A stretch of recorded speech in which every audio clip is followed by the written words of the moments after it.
ये मैंने एक चीज़ नोट की है कि जो सर्दियों की धूप होती है और अच्छे टाइम की धूप होती है, आप उसमें थोड़ी देर के लिए भी बैठे ना, हाँ, इतनी अच्छी आपको नींद आने लग जाती है। बहुत अच्छी नींद आती है। ऐसा क्यों है? आपका मेलाटोनिन इंक्रीज हो रहा है, विटामिन डी बेहतर हो रहा है।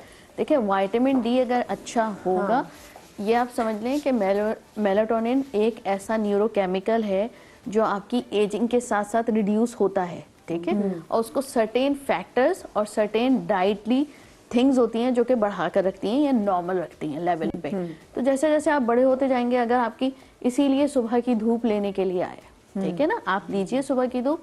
एक जो बेहतरीन चीज़ है नेचुरली, देखिए इंसोम्निया जो हो रहा है या एंजाइटी है या कोई भी फैक्टर है, उसके लिए सबसे important vitamin D, then thyroid आपका बैलेंस होना चाहिए। थर्ड नंबर पे मेलाटोनिन शुड बी बैलेंस होना चाहिए आपके उसमें ना, केमिकली प्रोड्यूस। अगर वो नहीं होगा आपको बेख्वाबी की शिकायत होगी। सबसे बेहतरीन तरीका बच्चों से लेकर बड़ों तक के, कोई भी एज है, डायबिटिक है, ब्लड प्रेशर है, कोई भी ऐसा इशू है, आप एक बनाना खाना शुरू कर दीजिए शाम में 6 बजे, ठीक है। दूसरा सबसे इम्पॉर्टेंट फैक्टर, अपनी बॉडी का सर्कैडियन रिदम सीख कीजिए। अगर आपकी बॉडी का सर्कैडियन रिदम सही नहीं है, आप फजर को फजर नहीं समझ रहे, ईशा को ईशा नहीं, तो फिर आपका सर्कैडियन रिदम कभी नहीं सही हो सकता। आपकी बॉडी के न्यूरोकेमिकल्स अल्लाह ताला ने सर्कैडियन रिदम के लिहाज से बनाए हुए। फजर हुई आप उठ जाइए, वही आप 10 से 15 मिनट की धूप भी बेहतरीन होती है विटामिन डी के लिए। 10 से 15 मिनट की, 15 मिनट से ज्यादा नहीं कि आप जलें, आपकी स्किन खराब, ब्यूटी खराब हो, कोई ऐसा वो नहीं है, ठीक है। उसके बाद सबसे, आप रात में जैसे ही मगरिब हो, मगरिब की नमाज के बाद आपने एक केला खा लिया, आपने केला खाया, केला जो है करते करते करते जो है वो न्यूरोट्रांसमीटर रिलीज सेरोटोनिन से लेकर मेलाटोनिन तक के वे काम करता है। 9 बजे आपने नमाज पढ़ ली ईशा की, आप लाइट्स ऑफ कर दीजिए। एटलीस्ट बच्चों के कमरों की लाइट्स ऑफ होनी चाहिए ताकि बच्चे सो जाएं, क्योंकि बच्चों के लिए बहुत इंपॉर्टेंट होता है। इवन जो बड़े हैं एटलीस्ट आप करें, जैसे ही आप लाइट ऑफ करेंगे, जो आपने केला खाया है वो अपना काम, 4 आवर्स हो गए आपको खाए हुए, 3 to 4 आवर्स, केले ने अपना मेलाटोनिन जो है वो जाकर इनहेंस करना शुरू कर देना है। लाइट्स ऑफ हुई आपकी, आपको उस दिन की मेलाटोनिन मिल गई। अरे हम ये कितना रेमेडी है, हम ये अपने आप जो फ्रूट्स को कितना इजी लेते हैं। हम कहते हैं नहीं, हमें तो कुछ मुश्किल चीज चाहिए। आपको नींद ना आए तो आप करके देखें आप उस, और सबसे बेहतरीन कि आपने खाना खा, आपने वो ले लिया, खाना खाया आपने, चीज़ है ना, केला आपके अंदर की इन्फ्लेमेशन को भी तो कम करता है ना, एवरीथिंग ना, एवरीथिंग। एक्ने का मसला तभी एग्जैक्टली, इट कवर्स एवरीथिंग। यही कह रही हूँ, अंदर की ब्यूटी से लेकर outside beauty, it will cover everything. Iron होता है, मिनरल्स होते हैं, जो मैग्नीशियम जो बहुत पॉपुलर है, जी। The reason why it's gotten popular and research हुई है and it is proven to help is the reason it works on GABAergic receptors, जहाँ पे वो मेलाटोनिन के साइकिल पे वर्क करता है, and that's how it induces sleep. जो ये आपका पंपकिन है एक्चुअली, इसमें मैग्नीशियम है, तो हमने एलोपैथिक ने उधर से निकाल के दवाई बना दी और आप नेचुरली दे रहे हैं, है सेम चीज। So that's why it helps with sleep. Same thing, इधर तो इतना टर्की मीट नहीं खाया जाता, लेकिन टर्की मीट में सबसे ज्यादा सेरोटोनिन होता है। तो अमेरिकन कल्चर में एक मजाक है कि थैंक्सगिविंग का खाना खा के सब सोए पड़े होते हैं, because turkey meat has the most melatonin. ऐसे चिकन में भी होता है, मीट में भी होता है, आपका क्या कहते हैं मेलाटोनिन इंड्यूसिंग, पिस्ताशियोज में होता है। सो बेसिकली, लेकिन these are all minerals working. हमारे तो यहाँ कुछ जैसे बकरा ईद पे सारे खा के गिटकार ही ले रहे थे, वहाँ पे टर्की खा के सो जाते हैं। एग्जैक्टली, यहाँ पे बीफ खा के, हाँ बिल्कुल, उनको हजम नहीं हो रहा होता तो माशाल्लाह। वो असल में उसको बनाने का तरीका होता है ना, जो मसाले होते हैं वो। अच्छा, जो मेरा नुस्खा है ना, इसमें भी कद्दू के बीज हैं। तो छठा जो है ना वो कद्दू के बीज है। ओके, मैं एक छोटी सी ब्रेक ले रही हूँ, ब्रेक के बाद हाजिर होते कहीं मजा आएगा।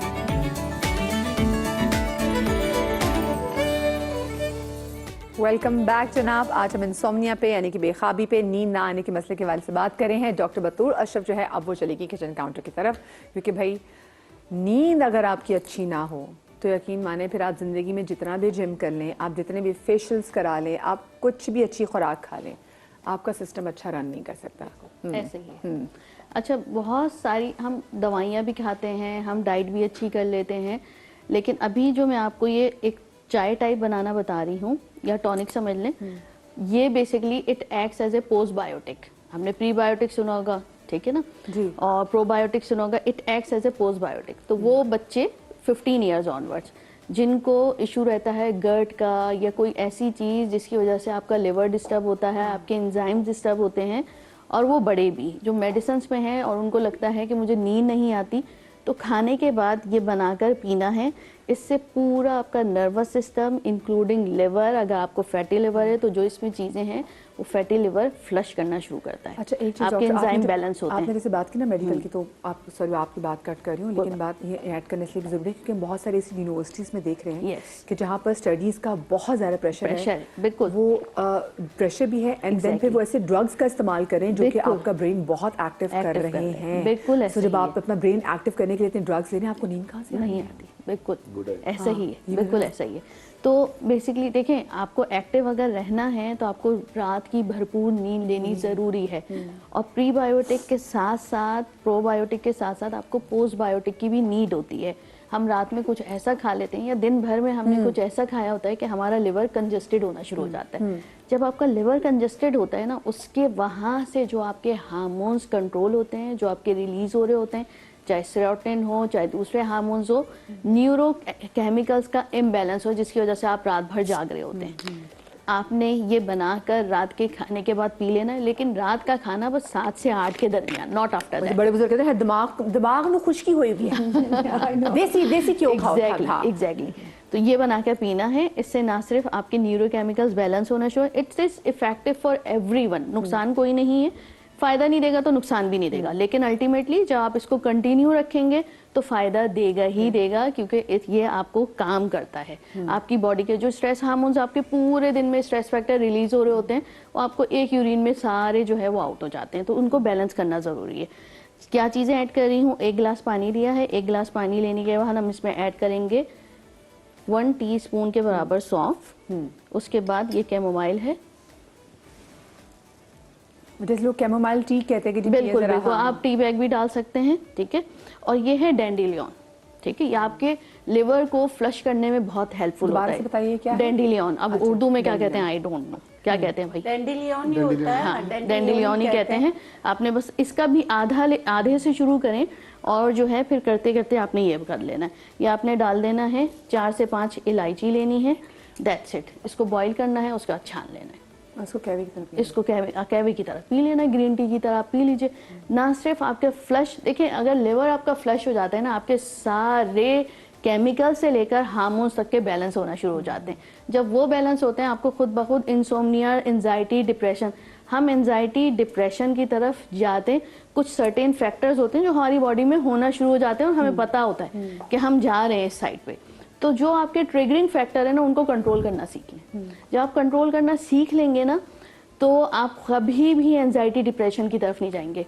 मुझे आप ये बताएं कि ये तो फिर इसका मतलब सिर्फ इंसोम्निया के लिए नहीं, तो वैसे भी अगर आपके लिवर ने इतना बोझ उठाया हुआ है, एग्जैक्ट, अगर आप हैवी देखिए, आपको आपने दोपहर में हैवी मील खाया, आपने बाहर की बिरयानी खाई है, आपने ये सारी चीजें आपके केमिकल्स को डिस्टर्ब करती हैं, ठीक है। तो आप आकर रात में ये पी लीजिए, आपकी सारी बॉडी डिटॉक्स हो जाएगी, आपकी बॉडी फुल्ली डिटॉक्स। लेकिन स्पेसिफिकली इसमें हमने जब कैमोमाइल ऐड करते हैं और डैंडिलियन ऐड करते हैं, इससे आपको नींद बहुत पुरसुकून आती है। देखिए 4 घंटे आए, 5 घंटे आए, लेकिन पुरसुकून होनी चाहिए, मशीन ना चले आपके उसमें। तो वो जो 4 घंटे 5 घंटे हैं, वो आपका बैलेंस हो गया, कम से कम रात की नींद का।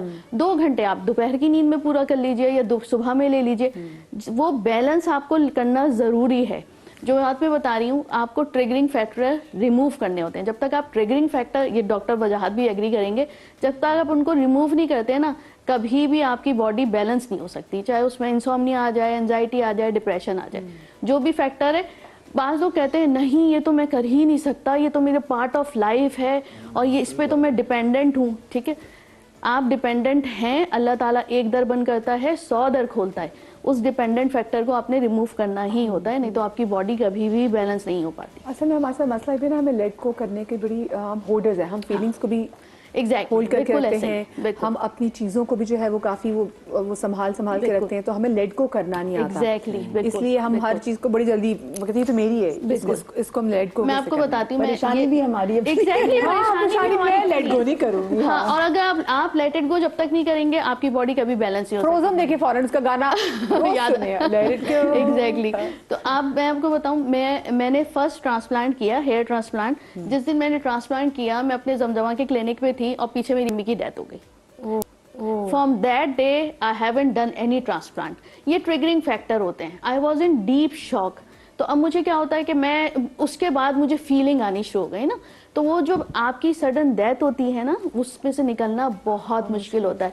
बट फ्रॉम दैट डे मैंने हालांकि इतने रिक्वेस्टिंग पेशेंट सबको मैंने रेफरल कर दिए। मैं उनके क्लिनिक पे जाकर, क्योंकि मेरे पेशेंट ना दे डिपेंड ऑन मी, तो मैं उनके दूसरे क्लिनिक पे जाकर मैंने उनको फेवर देने के लिए, but I haven't done that, क्योंकि फिर मैं निकली ना उस चीज से। अगर मैं वो मेरा एक कंट्रीब्यूटिंग फैक्टर रहता ना, तो आप मेरी बॉडी कभी उस एंजाइटी फेज से नहीं निकल पाती। तो दीज आर द थिंग्स, अपनी बॉडी से वो रिमूव करना सीखिए। बिल्कुल। हाँ डॉक्टर वजाद, आप कुछ ऐड करना चाहते हैं? मैं प्लस करना चाहता था, जिस तरह ट्रिगर्स की बात की, केमिकल इन्फ्लुएंस भी जो है ना नींद को ख़राब करने में बहुत किरदार। हमने निकोटीन और कैफीन की तो बात की, लेकिन जो गुटखा है, पान है, कोकेन है, बड़े ड्रग्स के नाम लो, रेटिनल है, जागने की गोलियां हैं, और ये सारे केमिकलाइज्ड अगर आप हैं और आपको पता नहीं है कि आप डेली बेसिस पे छोटे छोटे गुनाह कर रहे हैं ये वाले जो दवाइयों के, तो नींद आपको कभी नहीं आएगी। कभी भी नींद की गोली या कभी भी नींद को बेहतर करने के लिए आप अपने आप को पहले ये देखें कि आपके ब्लड के अंदर क्या चल रहा है। अगर ब्लड आपका किसी चीज में केमिकलाइज्ड हुआ है तो नींद आना बड़ा मुश्किल है। उसको क्लीन, उनको क्लेंजिंग की तरफ पे आपको लेना पड़ेगा। वो तो ये आपको ऐसा है, पूरा अपने आप को बॉडी को डिटॉक्स करने की भी जरूरत है जी। और वो जो बड़े बुजुर्ग हमारे कहते हैं कि जी दिमाग को खुश्की हो गई है, तो उस खुश्की के लिए क्या करें? वो क्या दिमाग के सर के ऊपर की चंपी है, बालों की चंपी है, ये अपनी खुराक में हमें ऐड करने हैं, खालिस खुराक ऐड करनी, ये बताएं। आप देखें, आपको बैलेंस डाइट लेनी ज़रूरी होती है। जब आपको आपकी चीज़ें पता चल गई कि आपके डॉक्टर ने आपको लेबल कर दिया कि अब आपकी एंजाइटी बढ़ रही है या आप डिप्रेशन की तरफ जा रहे हैं, तो आप पूरा डाइट जो है वो डॉक्टर से फॉलो करेंगे। हाँ, एक और टाइम खत्म होने वाला है। मुझे बताइए, जो आजकल हम लोग डाइट बहुत कर रहे हैं, इस डाइट की वजह से डॉक्टर साहब क्या हमारी नींद मुतासिर होती है? देयर आर सर्टेन डाइट्स जो कि बहुत अच्छी, जैसे Mediterranean diet, it actually is very good, and it actually is very good for sleep also, because उसमें nuts, seeds, oils and meat. Please tell us about this diet. जी, so the Mediterranean diet consist of healthy fats, meats, nuts, seeds. तो उसको heart health भी help करती है, sleep, उसमें जितने चीज़ें हैं वो आपकी नींद भी हेल्प करती है, आपका मेटाबॉलिज्म को भी सही रखती है। So that is actually cardiac approved diet also. Cardiologist भी रिकमेंड करते हैं, आपके डायबिटीज में भी हम रिकमेंड करते हैं। तो कुछ डाइट्स तो are very good. On the other hand, keto जो डाइट थी वो actually it's not recommended by cardiologist. If you ever do research कि कीटो आई कैसी थी, जब सीजर की मेडिकेशन नहीं थी ना, तो एक किसी neurologist came up with this diet basically because it what it does is it the way, I mean I don't know the exact physiology, but apparently seizure activity को थोड़ा रिड्यूस करती थी, बिकॉज आपके insulin levels, I guess sugar levels को वो plateau करती है। तो वो again I don't know the details, but when I was reading about it, जब ये बहुत पॉपुलर हुई थी कि ये एक्चुअली कहाँ से आई, तो apparently it was at a time when 16, 17, 18 में बहुत। But again it's really bad for, आपका कोलेस्ट्रॉल बढ़ जाता है, आपका यूरिक एसिड बढ़ जाता है, anxiety, and it's and also for your breath also. Social contact के लिए भी बहुत बुरी है। हाँ, thank you so much everyone. I hope कि आज के शो ने आपको कहीं ना कहीं हेल्प जरूर किया हो। शाद रही आबाद रही, अल्लाह पाक आपको औलाद की गम से महफूज रखे ज़िंदगी। तो आपसे कल मुलाकात होगी। अल्लाह हाफ़िज़।